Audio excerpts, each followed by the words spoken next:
नमस्कार। टुडे समाचार में संपूर्ण गोटे के स्वागत है। हम अंजलि। समाचार शुरू करी। प्रधानमंत्री द्वारा मोहतरी में दुट्टा आयोजना के समुद्घाटन किया गेल प्रसंग छ। प्रधानमंत्री केपी शर्मा ओली मोहतरी के मटिहानी नगरपालिका में दुट्टा आयोजना के समुद्घाटन किए सहित शुक्र दिन 12:30 बजे मोहतरी के मटिहानी आयल प्रधानमंत्री ओली बिघी नदी में निर्माण किया गेल पुल के शिला अनावरण आ रिबन काट का उद्घाटन कैलन। मटिहानी के जनकपुर संग जोड़ा वाला सड़क के रूप में रहल यह पुल निर्माण से सीमावर्ती भारतीय क्षेत्र से जनकपुर जाए वाला रास्ता बनौने। कालिका कंस्ट्रक्शन प्राली भरतपुर चितवन द्वारा 7,57,80,283 रुपया में निर्माण किया गेल यह पुल 50 मीटर के रहल। अही से पहिने के बिघी पुल छोट रहला से आवत जावत में समस्या होते आयल छल। तहिना मटिहानी नगरपालिका 6 में निर्माण संपन्न भेल प्रसूति गृह भवन के औपचारिक उद्घाटन से हो प्रधानमंत्री ओली केने सहित 1,88,000 रुपया के लागत में श्री कालिका कंस्ट्रक्शन प्राली भरतपुर चितवन द्वारा ठेक्का पौने भवन 2081 माघ में निर्माण संपन्न भेल जनाओ गेल। प्रसूति गृह के उद्घाटन संगे अही क्षेत्र में प्रसूति होवे वाला महिला सब के लेल सहयोग पुगबाक जनाओ गेल। उद्घाटन के अवसर में मोहतरी क्षेत्र नंबर 3 के प्रतिनिधि सभा सदस्य और लोकतांत्रिक समाजवादी पार्टी के केंद्रीय अध्यक्ष महंत ठाकुर, श्रम और रोजगार मंत्री शरद सिंह भंडारी, मध्य प्रदेश के प्रदेश प्रमुख सावित्री भंडारी, मध्य प्रदेश के मुख्यमंत्री सतीश कुमार सिंह, भौतिक पूर्वाधार मंत्री सरोज कुमार यादव, शिक्षा तथा सांस्कृतिक मंत्री रानी शर्मा तिवारी लगायत के उपस्थिति रहल छल। तैना बिघी पुल आ नवनिर्मित प्रसूति गृह के उद्घाटन सभा के संबोधन कर से पहले प्रधानमंत्री ओली हेलीकॉप्टर मार्फत मधेश के सूखा ग्रस्त क्षेत्र सबके अवलोकन से हो कहने छले। यहाँ का दाजुभाइ दिदीबहिनी हामीलाई भन्न चाहन्छु, म यहाँ तपाईँहरूसँग भेट्न मात्रै होइन, तपाईँहरूलाई हेर्न मात्रै होइन, यो ठाउँको वस्तुस्थिति बुझ्न मात्रै होइन, यस ठाउँका लागि केही गर्न भनेर आए। त्यसकारण केही परिवर्तन ल्याउँछु भन्ने मैले वचन गरेँ। आज मैले धेरै केही भन्नुपर्ला जसको लाग्दै यस ठाउँमा शिक्षाको सन्दर्भमा, स्वास्थ्यको सन्दर्भमा, यातायातको सन्दर्भमा, बाटाको सन्दर्भमा, कोलोको सन्दर्भमा, नदी नियन्त्रणको सम्बन्धमा थुप्रै क्षेत्रहरूमा काम गरे। पहिला मुख्य रूपमा शिक्षामा जोड दिने व्यक्ति छ। म दाजुभाइ दिदीबहिनीहरूलाई के आग्रह गर्न चाहन्छु भने छोराछोरीहरूमा भेदभाव नगरिकन स्कुल पठाउनुहोस्, छोराछोरी पढाउनुहोस्। छोराछोरी पढ्यो भने तपाईँको गएकी 15 वर्षपछि छोराछोरी पढेपछि गरिबी समाप्त हुन्छ, पढेपछि गरिबी यिनीबाट। अहिले शिक्षाको अभावले गर्दा गरिबी भयो। जुन समुदायमा शिक्षाको कमी छ त्यो समुदायमा गरिबी भयो। हामीले समुदायिक साथै हेऱ्यौँ भने म पुरै समुदायको नाम लिन चाहन्छु, तर समुदायको हिसाबले हेऱ्यौँ भने जहाँ शिक्षा छ त्यहाँ विकास छ, त्यहाँ सम्पन्नता छ। जहाँ शिक्षा हुँदैन त्यहाँ विकास छैन, त्यहाँ बलिए। त्यस कारण शिक्षामा जोड दिन म सबै दाजुभाइ दिदीबहिनीहरूलाई हार्दिक आग्रह गर्छु। अब अहिले हामीले धेरै कुरा नगरौँ, फेरि हामी अब धेरै कार्यक्रमहरूमा जानु छ, त्यसर्थ आज लामो कुरा गरी अहिलेको सरकार यो नेकपा एमाले र नेपाली कांग्रेसको अगुवाईमा बनेको संयुक्त सरकार, जसमा दोस्रोपा पनि सरकारमा छ, जसमा जनमत पनि सरकारमा छ, अरू पनि सरकारमा छन्, यस्तो सरकार यो संयुक्त सरकार हो सबै पार्टीको, जसको नेतृत्व एमाले र नेपाल कांग्रेसले गरेको छ। र यो समीकरणले देश विकासको अटुट दिएको र मैले प्रधानमन्त्रीको हैसियतमा अब 1 वर्ष काम गर्नेछु। यो 1 वर्षमा मैले थुप्रै कुराहरूमा कर्तव्य ल्याउने अपन परीक्षी प्रधानमन्त्री दर्शाउने व तिनीहरू सोध्नु आएन। विकासका कामहरू गर्दै जनतालाई सुविधा पुर्याउँदै अगाडि बढ्नेछौँ। यही कुरा म तपाईँहरूका बिचमा आउँछु। बुझ्यो? मैले अहिले धेरै समय तपाईँहरूमा धेरै धेरै शुभकामना भन्नु, धेरै धेरै शुभकामना छ। अन्न के भंडार कहावला मध्य प्रदेश में धान रोपाई में 35% में सीमित भेला बाद देश भर खाद्य संकट जोखिम बढ़ल अछि। कृषि विकास निर्देशनालय द्वारा कयल गेल प्रदेश के 8 जिला के अध्ययन से प्रदेश के सप्तरी, सिरहा, मोहतरी, धनुषा आ सर्लाही के रेड जोन में रखैत तत्काल सिंचाई के व्यवस्था नहीं केला पर अवस्था और भयावह हेबाक चेतावनी देल गेल अछि। निर्देशनालय के प्रमुख जितेंद्र यादव के अनुसार बेसी धान उत्पादन हो वाला जिला सब में से खेती कम भेल आ बचल खुचल उत्पादन आ जमीन सब सेहो सूखा लगला बाद मधेश भयावह अवस्था में रहल अछि। अब 20 दिन भीतर रेड जोन में रहल जिला सब में सतह सिंचाई के व्यवस्था कैलो पर मुलुक में खाद्य संकट हेबाक निश्चित रहल अछि।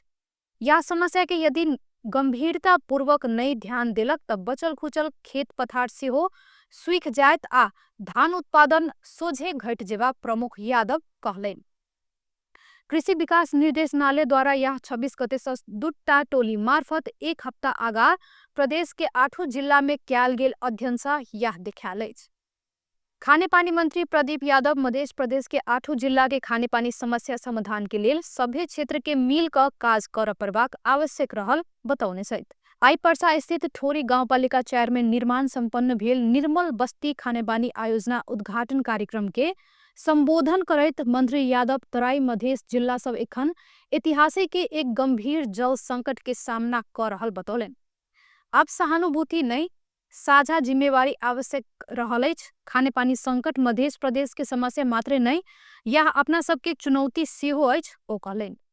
निर्मल बस्ती आयोजना मार्फत ठोरी के 2000 से बेसी नागरिक प्रत्यक्ष रूप में लाभान्वित हेबाक खानेपानी तथा ढल व्यवस्थापन विभाग के महानिर्देशक इंजीनियर राम कुमार श्रेष्ठ जानकारी देने सहित सप्तरी में एक गोटे शिक्षक मृत अवस्था में भेटल अछि। सप्तरी प्रहरी के अनुसार डाकनेश्वरी नगरपालिका वडा नंबर 4 कुशहा घर भेल शिक्षक रामकृष्ण राय आई भिनसर नाला के लग में मृत भेटल अछि। ओ बृहस्पति दिने सब बिरिया से अचानक संपर्क विहीन भेल छलैथ। सबके लग में हुनक साइकिल आ एगो कीटनाशक दवाई के बोतल सेहो भेटल अछि। शरीर में कोनो चोटपटक नहीं देखाल प्रहरी जनैलक अछि। वडा नंबर 4 के वडा अध्यक्ष देवेंद्र यादव के अनुसार ओ वडा नंबर 5 के नेशनल पब्लिक स्कूल में पढ़बैत आयल छलैथ। सिरहा के गोलबाजार नगरपालिका 3 स्थित मुसरनिया में भाई द्वारा कयल गेल दबिया प्रहार से अपने भैया के जान गेल अछि। 25 वर्ष के श्याम सदा घरायसी विवाद के क्रम में झगड़ा छुड़ाब आयल अपन 35 वर्ष के भैया मोतीराम सदा के दबिया प्रहार केने छल। छाती में गंभीर चोट लागल मोतीराम के इलाजक लेल लहान प्रादेशिक अस्पताल ल जाओल गेला बाद चिकित्सक सब हुनका मृत घोषणा क देने छल। इलाका प्रहरी कार्यालय गोलबाजार के प्रहरी निरीक्षक गोविंद प्रसाद शाह के अनुसार घटना बाद आरोपी श्याम फरार रहल आ हुनक खोजी जारी रहल अछि। प्रहरी घटना बारे और अनुसंधान कर रहल जानकारी प्राप्त भेल अछि। सन 2025 के शुरुआत से जुलाई 24 धरि देश भर 2249 गोटे में डेंगू संक्रमण पुष्टि भेल अछि। इपिडेमियोलॉजी तथा रोग नियंत्रण महाशाखा द्वारा सार्वजनिक कयल गेल पछिला तथ्यांक के अनुसार पछिला एक हफ्ता में 132 गोटे नया संक्रमित थपायल अछि त पछिला 24 घंटा में 6 गोटे में संक्रमण देखायल अछि। प्रदेशगत रूप में देखल जाए त गंडकी में सबसे बेसी 6 से 29 गोटे संक्रमित भेल अछि। पछिला एक हफ्ता में गंडकी में 48 गोटे नया बीमार सब सेहो थपायल अछि। तेकरा बाद बागमती प्रदेश में 489 गोटे आ लुम्बिनी प्रदेश में 374 गोटे में संक्रमण पुष्टि भेल अछि। देश के 73 जिला में डेंगू संक्रमण फैलल अछि। डेंगू के संक्रमण से गंडकी आ बागमती प्रदेश सबसे बेसी प्रभावित बनल अछि। भारत के राजधानी नया दिल्ली स्थित अंतर्राष्ट्रीय विमानस्थल से विजिट वीसा में कुवैत जाय लागल 47 गोटे नेपाली महिला सबके नेपाल घुराओल गेल अछि। दिल्ली विमानस्थल से एनओसी बिना कुवैत जाय लागल महिला सबके दिल्ली स्थित नेपाली दूतावास संघ के समन्वय में नियंत्रण में लक स्थल मार्ग होइत रूपन्देही पुगाओल गेल अछि। दिल्ली स्थित नेपाली दूतावास के कार्यरत प्रहरी वरिष्ठ उपरीक्षक प्रकाश मल्ल सहित दूतावास के कर्मचारी के टीम द्वारा महिला सबके सुनौली नाका होइत रूपन्देही पुगाक प्रशासन के जिम्मा लगाओल गेल अछि। महिला सबके प्रहरी काठमांडू लौने अछि। तहिना गृह मंत्री रमेश लेखक पकड़ाइल महिला सबके विषय में कड़ा अनुसंधान कर प्रहरी के निर्देशन सेहो देने छथि। वह विषय में गृह मंत्री लेखक मानव बेचबिखन ब्यूरो के आवश्यक छानबीन कर आ दोषी के कार्यवाही के दायरा में लाव निर्देशन सेहो देने गृह मंत्रालय जनैलक अछि। राष्ट्रिय स्वतंत्र पार्टी रासपा के सभापति रवि लामिछाने के पक्ष में 27,50,677 हस्ताक्षर संकलन भेल अछि। सरकार पार्टी सभापति लामिछाने ऊपर राजनीतिक प्रतिशोध रखने कहत एखन हस्ताक्षर अभियान चलाइब रहल अछि। अभियान शुरू भेला के एके महीना में 27,50,677 हस्ताक्षर पार्टी के रिकॉर्ड में आबि चुकल रासपा के नेता प्रमोद नेउपा ने बतौलन। हुनक अनुसार एखन सभापति लामिछाने के अपील लऽ कऽ हस्ताक्षर अभियान देशे भरि बड़ा तह में चलाइब रहल अछि। विदेश में सेहो हस्ताक्षर अभियान चलाइब रहल कहत अभियान लंबा समय तक चल सकबाक ओ बतौलन। एखन धरि 55,13,207 रुपया आर्थिक संकलन सेहो भेल प्रमोद नेउपा ने जानकारी देने छै। राष्ट्रिय स्वतंत्र पार्टी रासपा आ राष्ट्रिय प्रजातंत्र पार्टी राप्रपा शुक्र दिन सेहो प्रतिनिधि सभा बैसार बहिष्कार कऽ देने अछि। भिजिट वीजा प्रकरण के छानबीन के लेल संसदीय विशेष छानबीन आ उच्च स्तरीय न्यायिक छानबीन नहीं कयल गेल कहत दुनू दल बैसार बहिष्कार केने अछि। सभा शुरू भेला बाद तखने राप्रपा आ रासपा के सांसद सब उठि कऽ विरोध जनौने छलथि। तेकरा बाद रासपा के सांसद विनीता कठायत भिजिट वीजा प्रकरण में अपना सबके मांग अनुरूप छानबीन कर समिति नहीं बनौला धरि विरोध जारी रखबाक बतेली। वह क्रम में राप्रपा के सांसद धवल शमशेर राणा सेहो भिजिट वीजा प्रकरण में अपना सब उठबैत आयल मांग बमोजिम समिति गठन नहीं भेला धरि अपना सबके विरोध जारी रहबाक कहलनि। दुनू दल के सांसद सब अपन अपन मांग रखला बाद सांसद बैसार कक्ष से बाहर चल गेलथि। एखन देश भर मानसूनी वायु के प्रभाव कमजोर रहल अछि। जल तथा मौसम पूर्वानुमान महाशाखा के अनुसार मानसून के न्यून चापीय रेखा सरदर स्थान के आसपास अवस्थित रहल अछि। शुक्र दिन भिनसर कोशी आ मध्य प्रदेश के एक दो स्थान में छिटपुट सँ हल्का बरसात भेल अछि। शुक्र दिन बेरिया में देश भर साधारणतया बदली रहबाक पूर्वानुमान कयल गेल अछि। बेरिया में सेहो बागमती प्रदेश, गंडकी प्रदेश आ लुम्बिनी प्रदेश लगायत बाकी प्रदेश के पहाड़ी भूभाग के किछ स्थान में आ बाकी भूभाग के किछ स्थान सब में मेघ गर्जन, ठनका सहित हल्का सँ मध्यम बरसात के संभावना रहल अछि। बागमती प्रदेश आ गंडकी प्रदेश के पहाड़ी भूभाग के एक दो स्थान में भारी बरसात के सेहो संभावना रहल महाशाखा जनौलक अछि। शुक्र दिन राति में कोशी प्रदेश लगायत देश के पहाड़ी भूभाग में साधारणतया बदली रहि कऽ बाकी भूभाग में आंशिक बदली रहबाक पूर्वानुमान कयल गेल अछि। राति में कोशी प्रदेश के किछ आ बाकी प्रदेश के किछ स्थान सब में मेघ गर्जन, ठनका सहित हल्का सँ मध्यम बरसात के संभावना रहल महाशाखा जनौलक अछि। तहिना कोशी प्रदेश के तराई आ मध्य प्रदेश के किछ स्थान सब में हवा बिहाड़ि सेहो चलबाक संभावना कयल गेल अछि। टुडे समाचार में आब आर्थिक समाचार।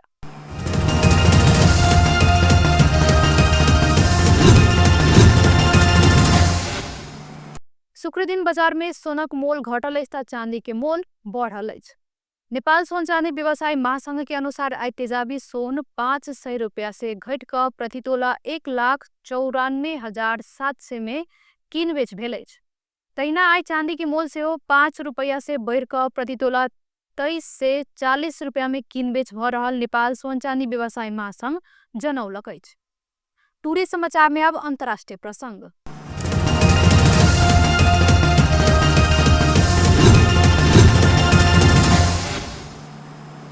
भारत के राजस्थान राज्य के झालावाड़ जिला के मनोहर प्रहरी चौकी क्षेत्र में रहल एगो सरकारी विद्यालय के छत ढहला पर शुक्र दिन भिनसर 3 गोटे बाल बालिका के मृत्यु भेल अछि। दुर्घटना में कमती में 30 गोटे घायल सेहो भेल बताओल गेल अछि। राजस्थान के शिक्षा मंत्री मदन दिलावर सेहो बाल बालिका के मृत्यु के पुष्टि केने छथि। दुर्घटना बाद गाम के वासी सब मिल कऽ घायल आ मृत बाल बालिका के भग्नावशेष सब बाहर निकालने छल। घायल सब में सँ शिक्षक सब सेहो रहल बताओल गेल अछि। एखन सब गोटे के इलाजक लेल अस्पताल लऽ जाओल गेल अछि। विद्यालय के छत ढहला पर दुखद घटना भेल अछि। 3 गोटे बाल बालिका के घटनास्थले में मृत्यु भेल अछि। कलेक्टर सहित शिक्षा विभाग के अधिकारी सबके पठाओल गेल अछि। शिक्षा मंत्री मदन दिलावर द्वारा जारी कयल गेल विज्ञप्ति में कहल गेल अछि। घायल सबके अस्पताल में इलाज जारी रहल आ यह दुर्घटना कोना कऽ भेल विषय में पत्ता लगाबऽ उच्च स्तरीय अनुसंधान कयल गेल सेहो विज्ञप्ति में बताओल गेल अछि। राजस्थान के मुख्यमंत्री भजन लाल शर्मा सेहो दुर्घटना प्रति दुख व्यक्त केने छथि। व्यस्त टुडे समाचार एखन के लेल एतबे पुनः सँ दोसर समाचार लऽ कऽ उपस्थित हेबेटा करब। ताधरि के लेल देखैत रही टीवी टुडे जनकपुर। नमस्कार।